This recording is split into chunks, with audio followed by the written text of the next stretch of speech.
Currently in the Abujhmarh area, many Naxals, almost 80% of them have surrendered, be it whichever level they were, या फिर CC or SZC or DVC, and in fact many party members and all the जो उनके सदस्य रहते हैं सब ने surrender किया है, and we feel कि we have control over more than 2/3 of the Abujhmarh now. There are few areas, few spots who are still active, and we are currently continuing the operations, and we have very clear the target, and we will eliminate them. Can you just give an elaborate explanation about the North Buster and South Buster, because I think the most affected areas are in South Buster. So can you just elaborate on it? If we look at how Naxalism came to Bastar, the first of the most impactful areas were the South Bastar areas, and currently around in 2000s they came to Mad area. This region is very difficult, be it geography, be it terrain. So, and the population is also very less. They are sparsely populated. So, sustaining a revolution in an area where we have very less resources, very difficult terrain, and in fact, police is now coming into that deep, and we are operating in those areas.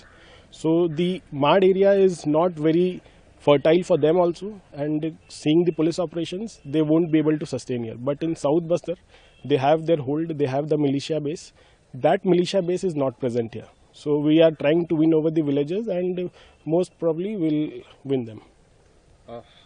Mass surrenders are happening, if you see, since the beginning of 2025. So how many big names that are still like Hidma or Deva, how many big names are still there? Big names are very less, and actually if we see, only very few CC members are also left, be it Ganpati or Sangram or Devji.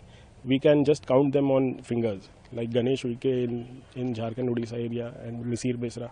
They are a handful of them. And if we see the areas of Abujhmarh, majority of the leaders who people feared them, so they have surrendered. So it is likely that all the other members who are still inside, they will also come back one day, because it is an organized network. If there is no communication, no messaging, no linkage, things will break down, and we are waiting they'll come back. Center and state has decided to end Naxalism from Chhattisgarh as well as across India by March 2026. How do you see? Is it possible? Yes, it is possible. We have the cadres, we have all the numbers counted, days are also counted, cadres are also counted. So we have them on figure. We'll do.